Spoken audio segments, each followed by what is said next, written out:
to Comic-Con San Diego, Women in Concept Art, Women of Concept Art in Film and Television. My name is Mairi Chisholm. I'm a costume designer, and I'm honored to be moderating this panel of very, very talented women that some I have gotten to work with, others I will work with in the future, I'm sure. Directors, production designers, and costume designers like myself rely on these concept artists to bring our visions to life. They are an integral part in creating beautiful, captivating moments in film and television. And some of it crosses costume design, prop design, as well as storyboard artistry. So I think a lot of us here are always excited to learn about the journey of artists, how they got to where they are now as professionals, starting from a dream and getting their dream into reality. So Barbra, I wanted to start with you and talk about a little of your journey, because oh, I'm sorry, before we get into Barbra, we have an awesome reel to watch, so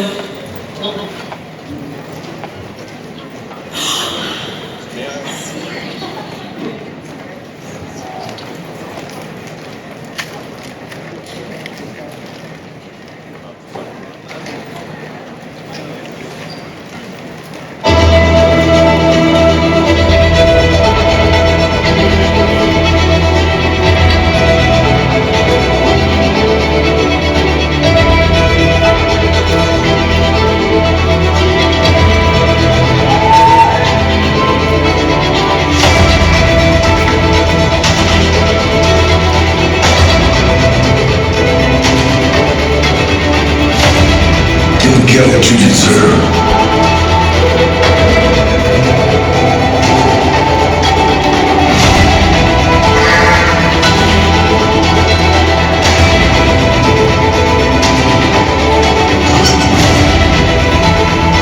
And choose wisely.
What's the big hurry?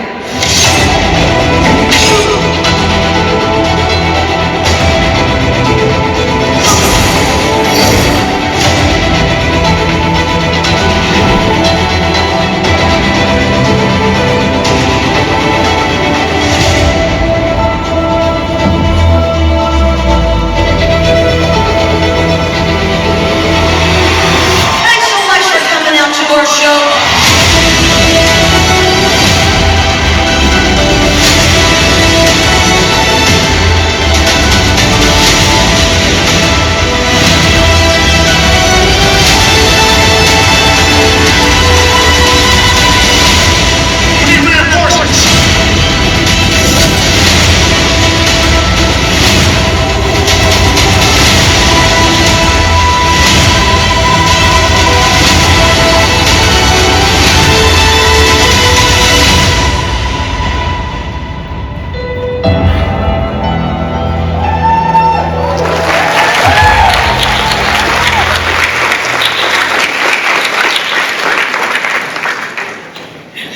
Great to see everybody sitting there. So now you've gotten a taste. If you didn't know some of the background on these artists, you got to see some amazing stuff up there. So jumping back to my very eager question to Barbara, I want to hear a little bit about your beginnings. You actually started in fashion and transitioned into the world of costume concept art. What was that journey like for you? I started off in fashion design. I was always interested in costume, but I studied fashion design in school, learned a lot about the technical side, from pattern drafting to garment construction, picking fabrics, but also coming up with really innovative designs and how to illustrate them in a really exciting way. And I went down and continued learning just on the job, starting from the ground up. So starting as an assistant designer, and then eventually working as a head of a department. And I did everything from developing my own concepts to working on tech packs, sourcing fabrics, and communicating with vendors and pattern makers, and seeing the whole process all through to production. And I was really into just expanding my knowledge as much as I could, just to see, every part of the process. But again, costume was always there, just in my heart, so I just decided to switch gears. It was very scary, but I think once I started illustrating and working on amazing projects like this, I felt like this is what I wanted to. And that knowledge has really helped, actually, just my whole background. It's really helped to have kind of a shorthand with designers talking about construction and just about including all those details into their designs. Because sometimes there's such a rush to include things, so it's been a real asset just having that experience and that background. Yeah, so your background has a lot of focus on understanding the body and how something is actually draped on it. Gina, you have a lot of interesting experience with this. You do a lot of superheroes, and you work very frequently with Laura Jean Shannon. Laura Jean Shannon, too. Is she here? There. I've gotten to a little peek at your guys' workflow as well, but I think your particular setup is very interesting because you get to create your concept and then watch it getting built in the shop, seeing it on the actor. Do you get ever an opportunity to adjust your concept based on your casting or things that develop in the workroom with LJ?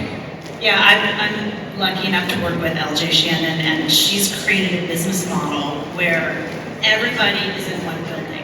And so when I start working on an illustration, basically someone has already done all the research for me, and then LJ comes in and we sit and we meet and she talks about her vision. And then it's my job to take LJ's vision and all the research and also, very importantly, what the fans want to see, and create a whole bunch of illustrations, but sketches, quick sketches of ideas from LJ's mind and from the research that also speak to what can actually be made, what can be seen on camera and built without, because mostly if you look at a lot of the women's superhero stuff, it floats on their bodies, which is a complete nightmare. So trying to keep things true to the comics and still be made it's quite a fine line. But anyway, LJ's created a model where I'll illustrate, and then from that point, it goes to the next department, which is fabricating and designing the fabrics, and then it gets made, and special effects comes up with all the pieces that have to be made there, and then the aider dyer, and so it's a whole team. So you're part of a team, and I'm so lucky to be part of this team. But very quickly, I was also in fashion, and I was an assistant designer, and all the people I met for the years that I was in fashion, I didn't get. Like, I didn't gel with them. And so one thing that's I just want to say is really important when you're building your career or finding out where you belong is knowing your tribe. Like, it was the wrong tribe for me. I didn't fit in. And so when I researched what I was going to do, like, how was I going to get out of this? All I did was study fashion. So when I saw there was costume design and costume illustration, I made the jump and ended up exactly where I was supposed to be. Yeah, and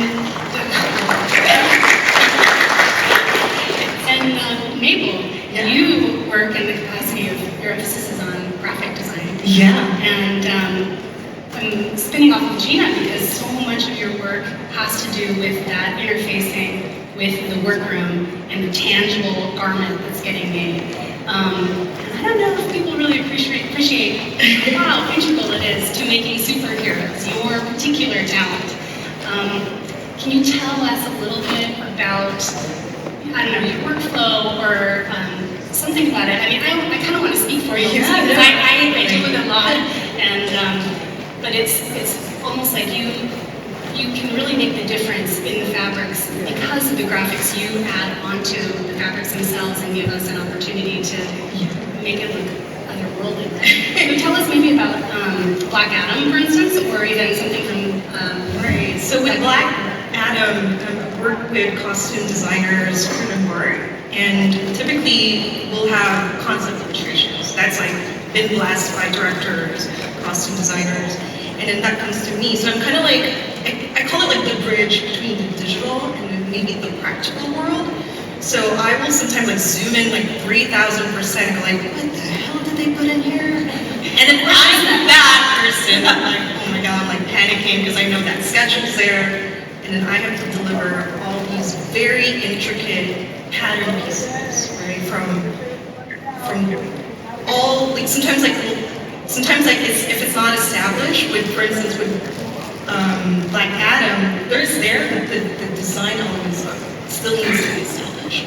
So there were a lot of exploration of cuneiforms. There were already like research about Sumerians, like Babylonians. So now with that particular one, we wanted to incorporate something that was, because you know, like back in the day, they would chisel like all these cuneiforms. But now they want to infuse that because that's the history of costuming. Before it's just like spandex or something there, but now they want that history on the costumes because that is their identity. So now, how do I make that look like that digitally? And then because I know fabrication-wise, we still need to make it look like stone, and then there's disintegration. And I mean, there's all that R&D process and a lot of collaborations with the costume designers, and also I talk to a lot of vendors, and it just goes back and forth until we run out of time. That's really what it is. Like you're panicking. I'm like, oh my god, you're sweating. And that was perfect always. No, but for that one, it was like during the pandemic. I was at Western Costumes. No one was there, and then they put like a plexiglass in front of me. But I was like the only person in there. And I was like, why do you need a plexiglass? I was like wearing a mask, like but it was just like the story behind that. But anyway, so I want to ramble. That's Black Adam. I wanted to get into sort of different forms of workflows with different department heads. Robin, you have a varied career of different disciplines that you've gone in the film business. You have, still do, costume illustration, costume concepts, prop design, and storyboarding. And I'd like to hear a little bit about how it's different working with a director, getting their conceptual idea out through storyboarding versus working with a costume designer, say. They're really different departments, the art department and the costume department. I would say they have different sort of vibes to them. However, lots of times as a storyboard artist, you're even once removed from the art department. Lots of times you're kind of like a floating person that doesn't really have a home.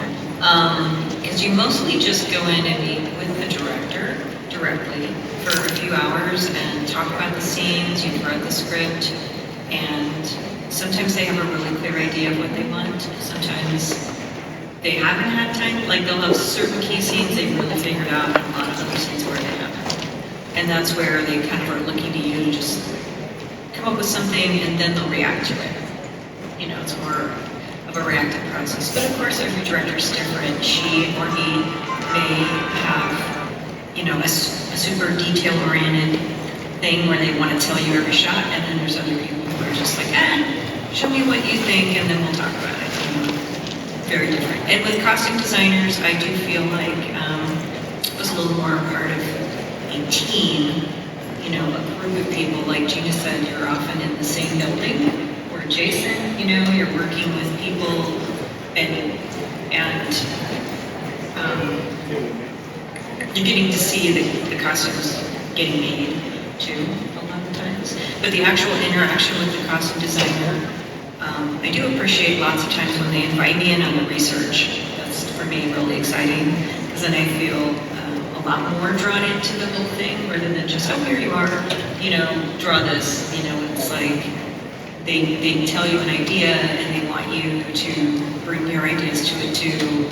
At the end of the day, they are going to decide what it is and what they want, but it's lovely to be part of the conceptualizing process. Do you all generally do additional research that's not just given to you? Like, what are your sources you look to often for, you know, any given job? Sadly, just the internet. Do you use the library? I have a lot of books. Yeah, I have a lot of books. I have like walls and walls and walls of books because I am of the vintage that there was no internet when I started. So, you know, I hunted all the old bookstores, the used bookstores. I'd start on a project, if it was like it had fairies or goblins, I'd be in the used bookstore looking through, you know, all the books on mushrooms and flowers and, you know, everything to try to help research what this might look like. And it's not something that algorithm is feeding you and everyone else. Yeah, that is the advantage when you find new books and stuff, is it's not the same 5 photos of whatever that pop up when everybody searches it. And so that part's cool.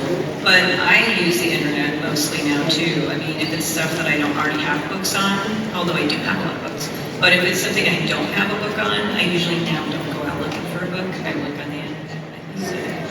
So it's so vast and convenient. I will say it's kind of weird. I don't know if you all can relate, but I'm sometimes worried about like Google search history and like the government wondering what we're looking at. Some of us, yeah, I've done. A couple of us at least have worked on like American Horror Stories. Like, it looks some pretty gnarly things up. So yeah, no, it's definitely, you get some weird stuff popping up in your searches after that. People can't unsee it. yeah. Mine would be like labels for bombs. And I was like, no, I don't want it. For storyboard artistry, are you in pencil and pen or digital? I'm doing it all digital now. I could still do it by hand. It's just not as convenient in terms of all the changes that they want you to make. It's easier to have it already in the computer. And everybody wants it delivered to them digitally. I have some of my fellow storyboard artists. I know a few that still work on paper, but eventually still has to get scanned at some point. So it's always going to get in there at some point. Do any of you ever yearn for days where you were doing stuff by hand on paper with watercolor? Jesus. No, and it's so hard for me to switch from paint to digital. Like, I fought it because I'm older. I can say that Gina did fight it. I knew her then. But now, I was around for the fight. yeah. But now,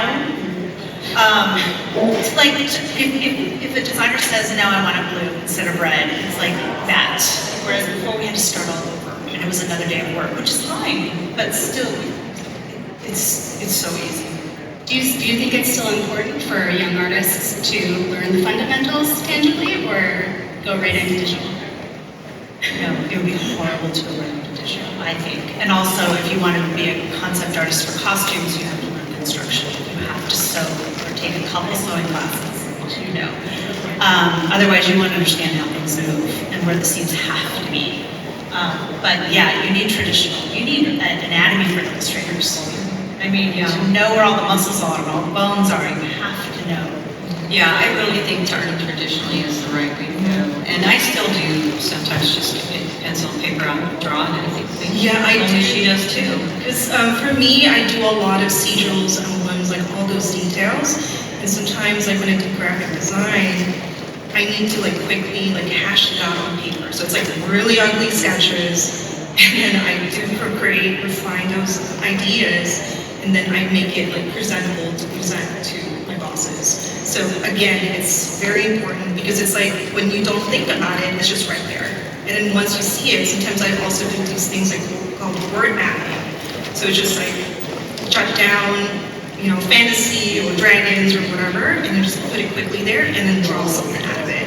Because again, there's no right or wrong answer.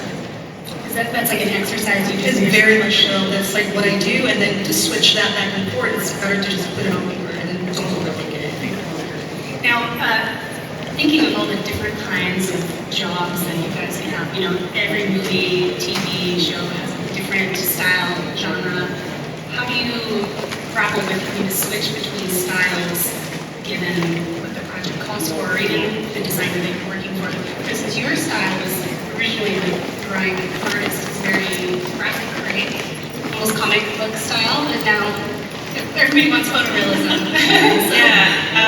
So when I went back to school, I'm kind of a line artist in my heart, and so graphic novel style, kind of sequential artwork style art is kind of where my heart is.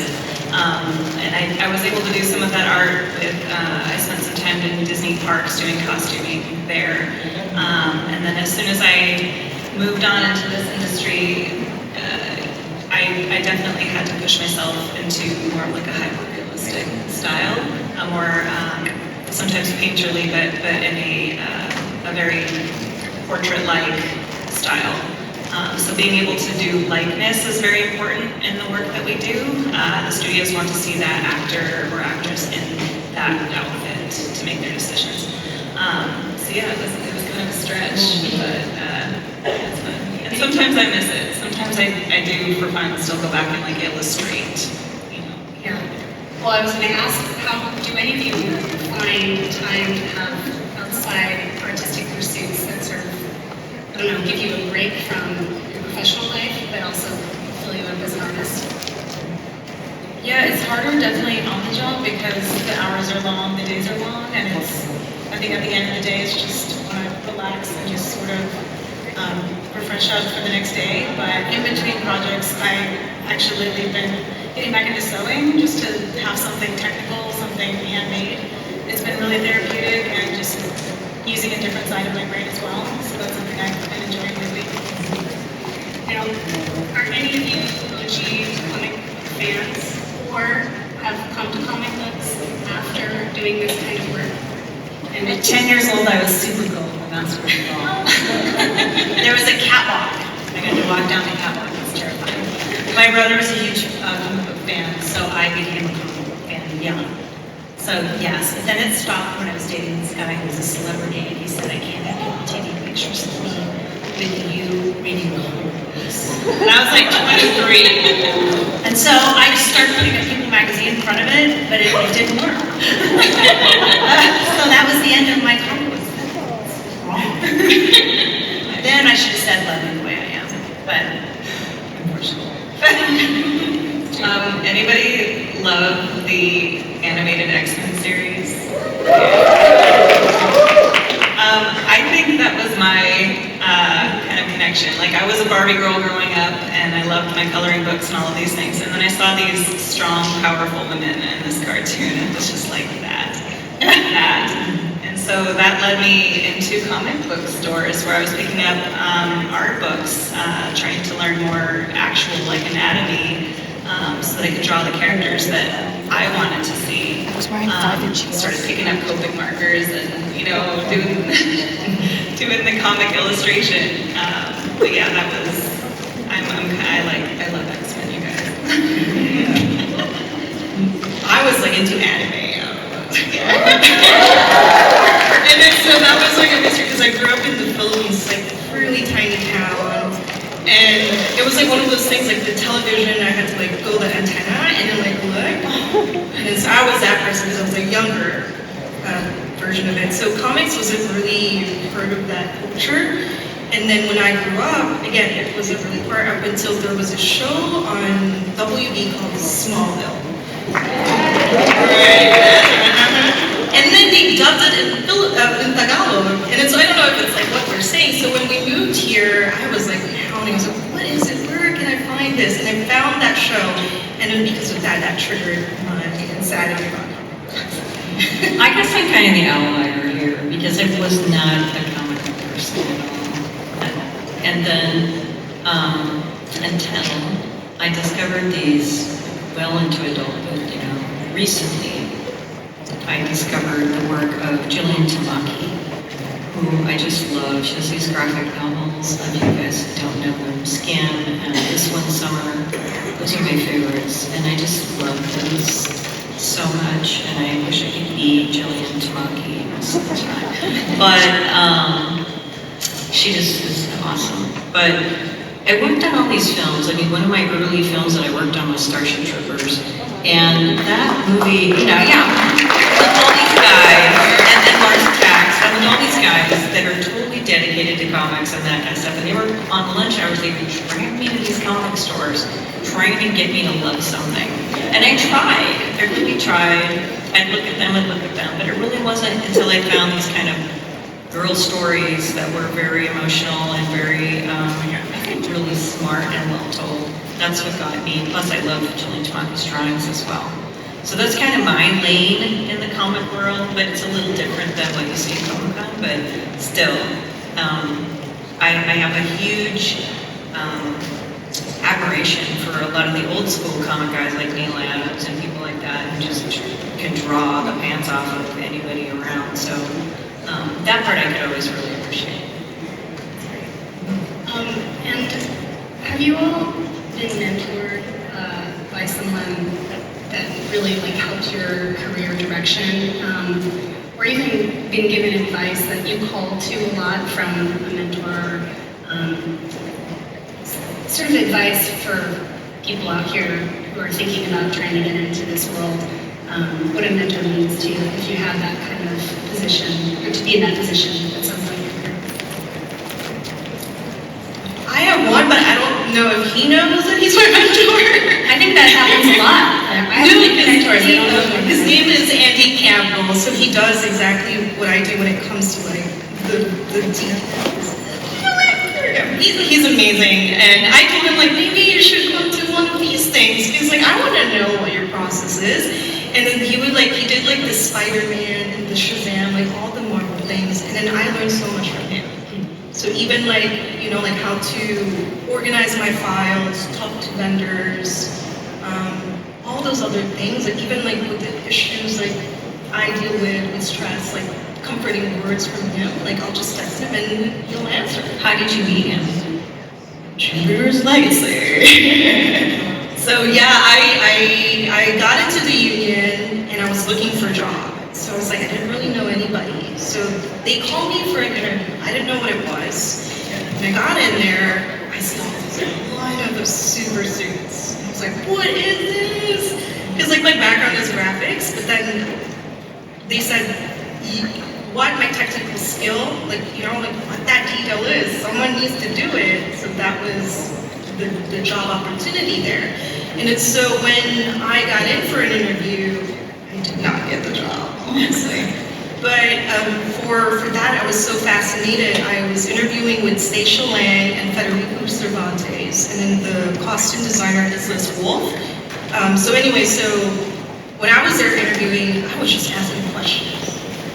So much questions. But anyway, so after that fact, that's how I knew Andy to work on that. And I got the job after the fact.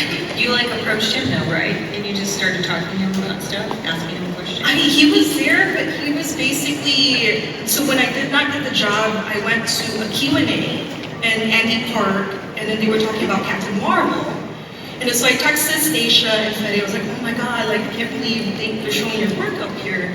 And then so they called me the following day if I was available for a job. And they think I was only there, maybe they wanted to test me for a day. Because I was I don't know what I was doing. And then so from that one day, that's how I met him. And I was asking him questions. Yeah, Because I was don't be afraid to do that. That's the advice I would give. Don't be afraid to talk to your heroes or people that you admire, you want to work for, you want to work with, and ask them questions. And I was just telling these guys right before this panel that my first job that I worked with Colleen Atwood, I cold called her because I heard her down the hall talking in the costume department. And I wanted to work on, it was Little Women with Winona Ryder, and I wanted to work on that because I love that period. And I just called up and asked for that department and left a message, and I got to work with. That's wild. You just gotta not be afraid. You can kind of tell, like I know because you're also an educator. Yeah. So to kind of go off of what you were saying too, I have a mentor. Some of my mentors are on this panel. I have been at parties where I've asked people like Gina to take a look at my portfolio and tell me what needs to be worked on. You all have been there, you know, and some I'm getting closer to. And it's just a really good community. But when I was getting started, I had a professor for my senior project tell me to reach out to someone at the top of at the kind of at the top of what it is that I do, or that I want to do. Someone that this is the person I want to do that job. So Phil Boutte. I sent this guy just a random email from my college email address and was like, hey, I need to find a mentor for my senior project. And he responded, you guys. Like, look up Phil Boutte Jr.'s work, and then you can understand why I was like surprised that he responded. DMs are gonna blow up. Yeah, sorry, Phil. But you know, he's always been there for me when I've had any questions, and he continues to be there for me now. And this is a really good community of people. We all kind of support each other, and I think as probably fellow creatives, you kind of understand what it's like. It's a good thing. Yeah, and I can second on that. Phil also helped me. He was so gracious to look at my portfolio. I met him for the first time at Lightbox. I was super nervous. Like, he was super kind and really encouraging. And I know also he helps a lot of people. He goes to talk at schools, and he's just been just such a great support to people who are interested in getting in the industry. And it just, at least for me, encouraged me that I could take a chance and try it, So it's super grateful. So it sounds like you guys have a great community, very enmeshed. I've experienced some of it, but I know you guys have a fun way of kind of staying together, even though you have to work remotely sometimes. Because a lot of jobs it's just one concept artist on a job, and you're alone in your house or you're out of town or whatever. You guys stick together and communicate.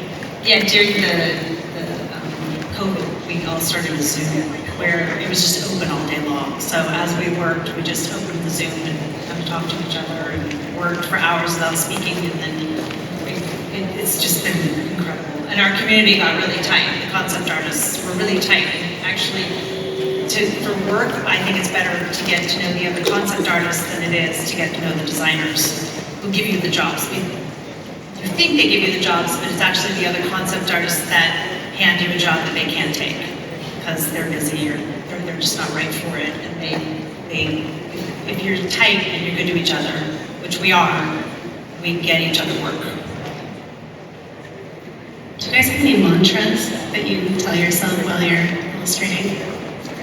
I have them, so I want to know, does everybody? Or something you keep reminding yourself because you're like, oh, gotta stop doing this thing. Just keep swimming? Or just keep swimming.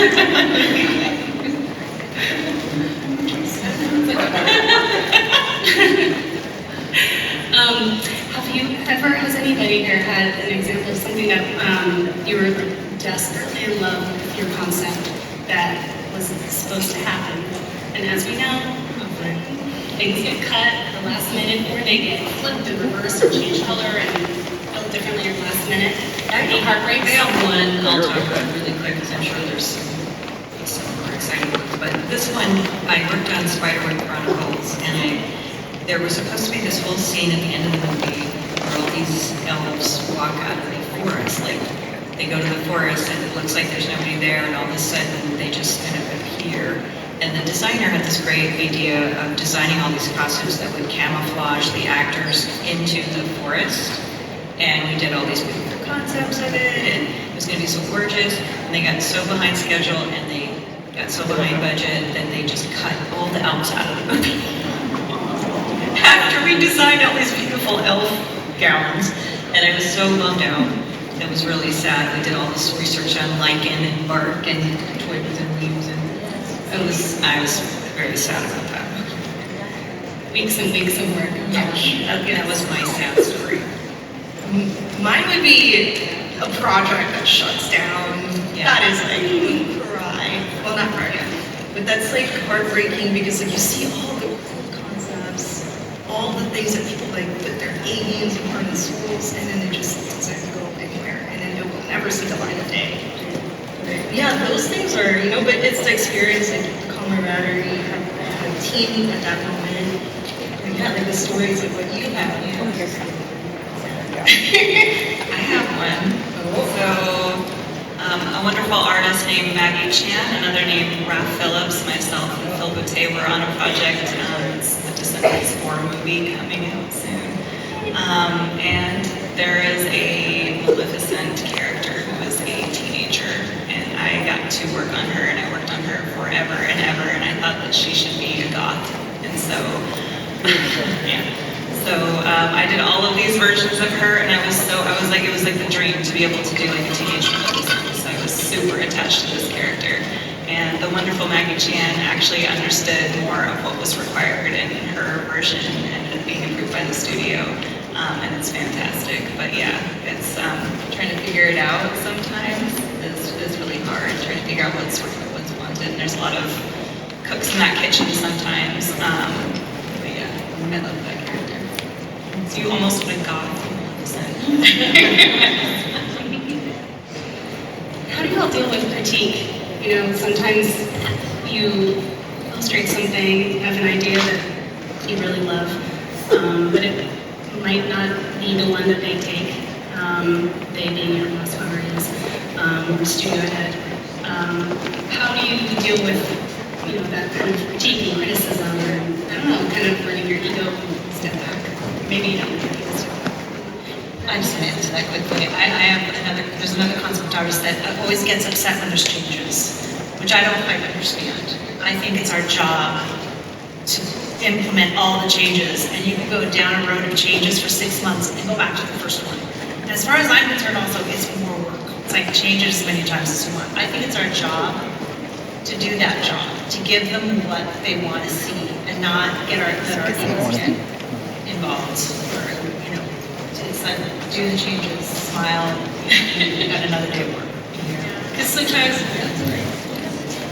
there's just so many explorations, and sometimes like you see something that people see another way, and then because you're staring at it for so long, it's good to just let it go, put a pin on it, and then move on to other iterations or versions, because you just never know. Once they see the collection and see what the best foot forward is. Yeah, and I kind of look at it too as like you're kind of helping, the team just kind of discover what direction you're trying to go in. It's just all part of the process. So I think just to do this kind of work, you have to be, flexible, and you have to be adaptable. And if it changes direction, even if you don't necessarily agree with it, it's your job, like Gina was saying, to just adapt and move on, and just, give your best with every iteration. And what about when you know that you're not really given enough time to finish something? How do you do it? You actually end up having to give it to them because the workroom needs something to figure out how the drape is going to be, but you're not satisfied with the final result. How do you deal with the emotion of that? Because we're very connected to, imagery, right? So, Are you kidding? Okay, I hate it. I hate giving up a drawing before it's done, and then I never go back and fix it. So many other artists go back and finish it, like they want to show it up here, but I don't. It's like, there it is, done, moving on. Everyone's just moving, I gotta move on. So I hate it when I don't have enough time for one drawing. My process is like scary because it's like you have to prep files to send to the vendor, and that's it. Sometimes like you just don't have time because you have to move on to your characters and to like explore or just get that situated, and then you move on again. Sometimes you just gotta like breathe. You do the best that you can, and people gave their blessings, because there's like a whole process. It's not like there's just small little minutiae things that you see. You just gotta let it go. There is, Gina, there is a special sort of beauty to an unfinished concept, I think, because it is a timestamp of the process, right? The bigger process overall. So Maybe it's a beautiful thing. It hurts my eyes. That's the light. You just need a little There's not enough WIP on there. A lot of detail over here, but not very much over here. So, it's like this. Yeah. Okay. No, that's fine. No, our own work. It's like, yeah, I noticed that. No, I think we're our own worst critics with our own artwork, and so it's like we see the flaws and we see what's missing, but a lot of times designers will be like, it looks great. I'm like, It's fine. it's missing this though. It's like you have to like let it go and like what you're saying, but also I find like you have to find almost like a quick way to get the render done, just like because a lot of the jobs just you don't have time to make it to your standard, like your level, and that's just part of the reality. You just made me think of something too, Barbara, which is that it is that process, that you're part of. And I think lots of times when you're working with a great designer that you have a good rapport with, it can be exciting. Like they can take what you're doing and bring it to a better level. And then they'll see something and they'll have a new idea. Like it almost like when everything's working as it should be and it's working well, I think it just raises the level of the work a lot to get that feedback. Do you think we want to do a Q&A now? I'm not sure. Yes. Yeah, if we have a little bit of time for anybody who wants to ask questions, you can head over to the mic over there, and we will start taking some questions. And then after that, we will be doing a giveaway for our Xencelabs tablet. Really awesome. For anybody who wants to really get their digital illustration game on. All right, go ahead. No, go ahead. Okay, that works now. Well, thank you so much for coming and telling us about your stories. It's super fun to hear. My question was for all of you or any of you. Is there a project that you really loved or a certain costume that's really dear to your heart, and which one was it? I like all of them. But what comes to mind is Galaxy Quest, the Ecliptic Photo. It's a cult favorite. The designer gave me a book of shells and said, here, and that was it. I was like, okay. So, book of shells out of armor, and then Homelander. Homelander I love. He's like a symbol. He's awesome. Probably also because he's so freaking awesome. It's like, it makes the costume better. But that's me.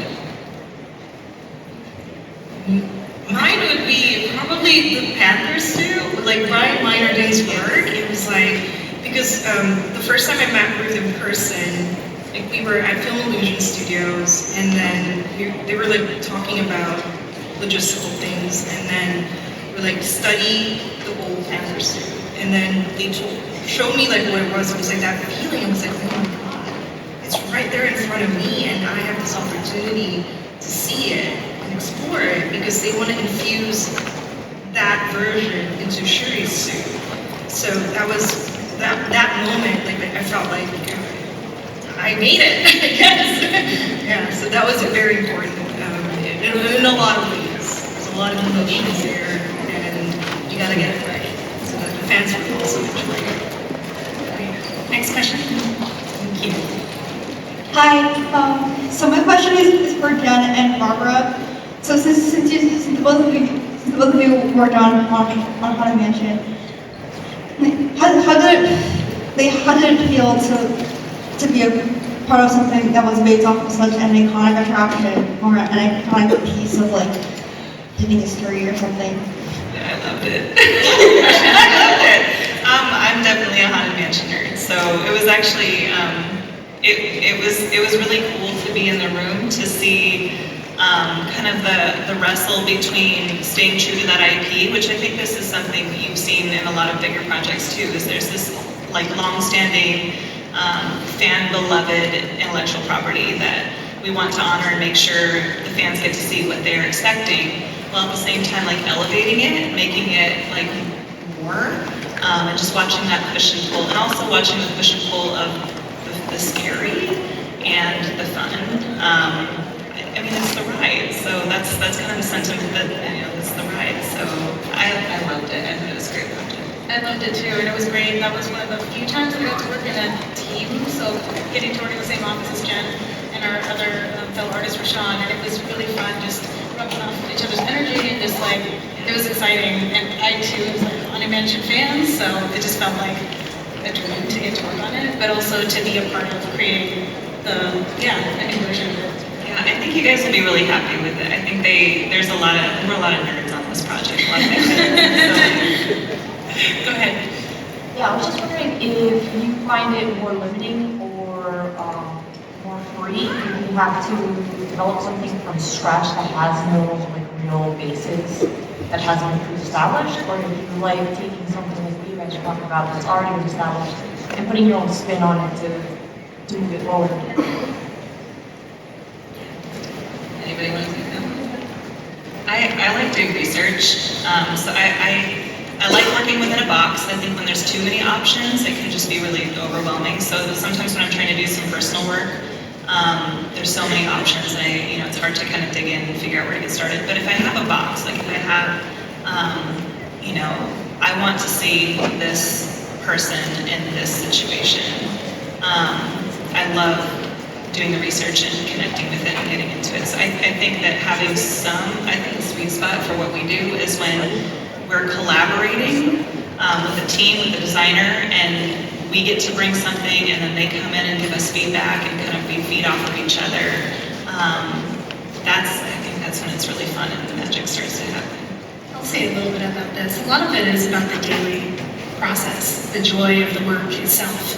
So whether it's something where you've got IP that you're hemmed in with, sort of, or something that's brand new, kind of, if you're enjoying what you're doing and you're making those choices, be it small because you can't change too much, or big because it's brand new, you're still going through the process of creating something from nothing. And I think we can all relate to that. It's really enjoyable, what we love about what we do. Thank you. Thank you. Thank you. I have a question for all of you beautiful ladies. What do you guys do to get into that creative zone when you're designing? I just have to start drawing. That's just it, really. You can spend so much time spinning around in your head, and what you need to do is just get out there and start drawing. When you're doing it on a tablet or on paper, it doesn't really matter. Just have to jump in, I think, and start. Once you have done something, then you have a chance to react to it. It creates momentum. Yeah. If I stress about it and just try to think it through before I start drawing, that's always a bad idea. You just need to start. Music too. Music's great.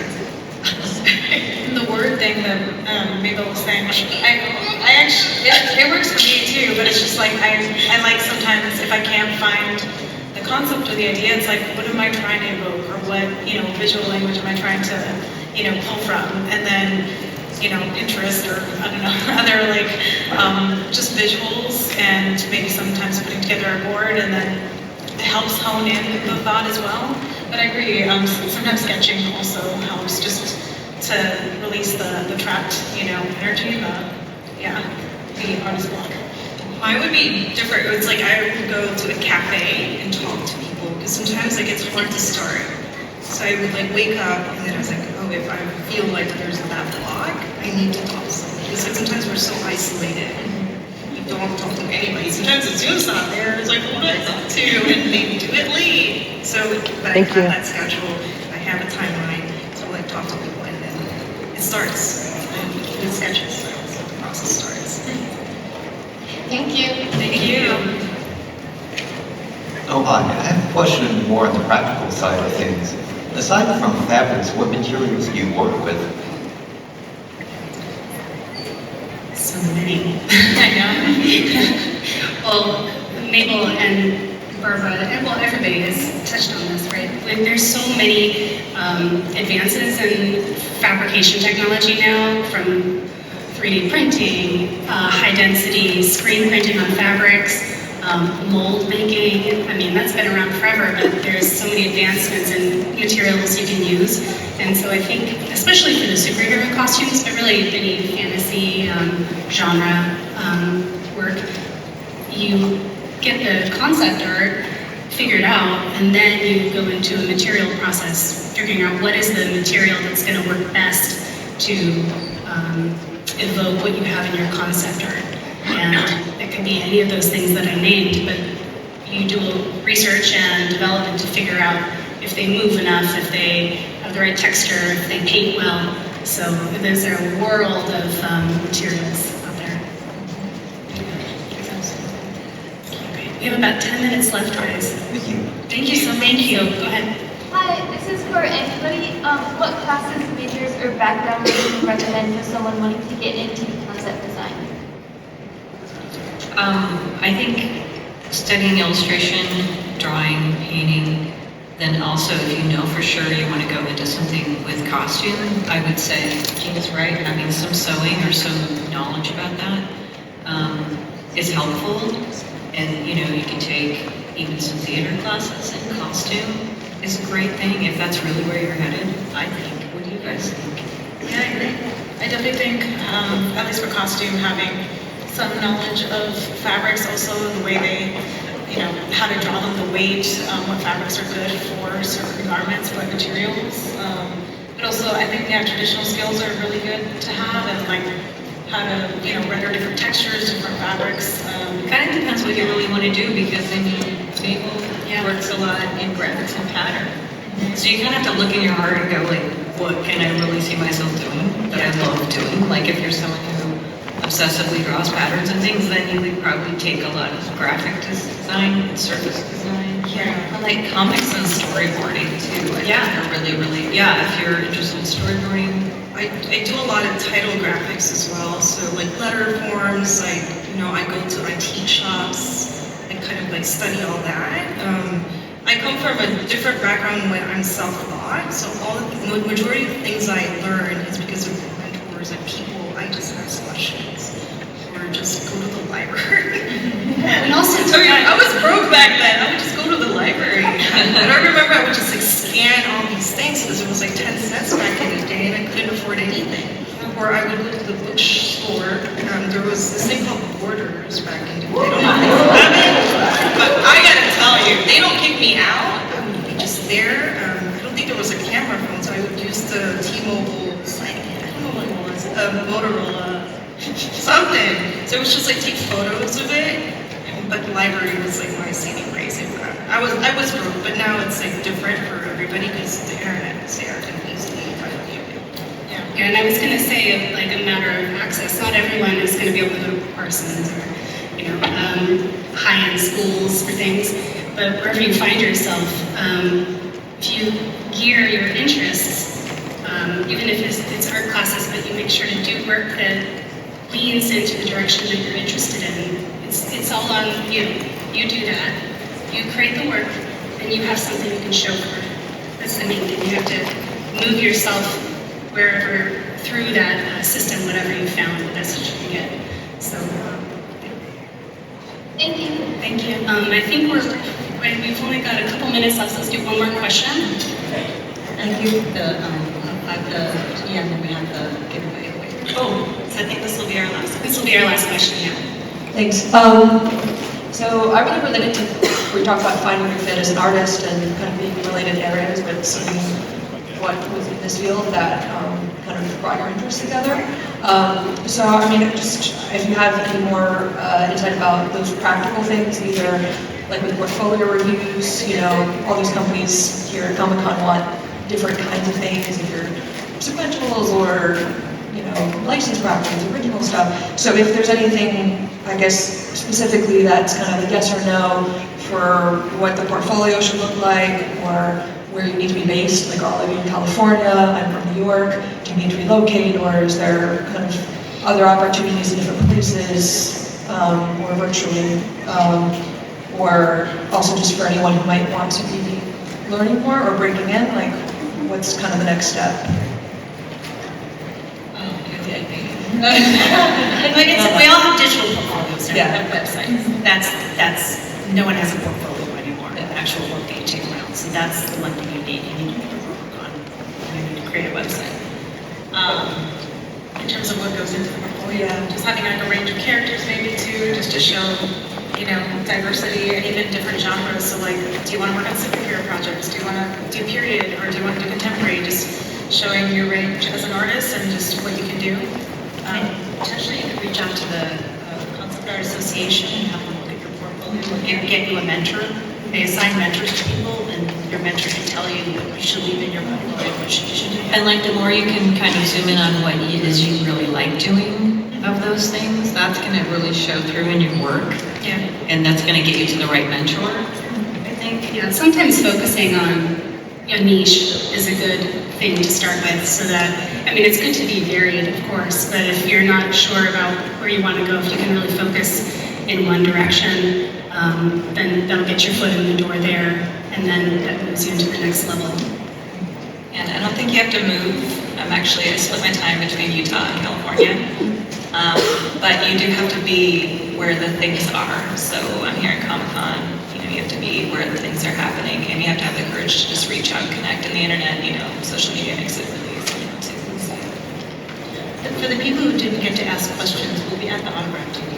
Yes, we have an autograph table. Yeah, in 30 minutes, I think, or something like that. So, the giveaway. Okay, so now we are going to do our giveaway for a Xencelabs tablet. So, I hope you all know your trivia. This is basically going to be a raise your hand up as quick as you can if you know the answer, and I'm going to call you out. And whoever gets it will get the tablet. Should we turn the lights up? Can you see? Yeah. Can we turn the lights up a little bit so I can see a little bit? I can't see. Yes, thank you.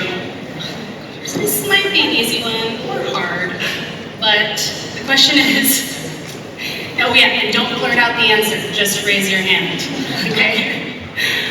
What year was the first ever Comic-Con held in San Diego? Boom, right there. I saw it back there, there's two hands held, and It's the one on this side. the woman with the blue streak in her hair. Yep. 1970. That's right!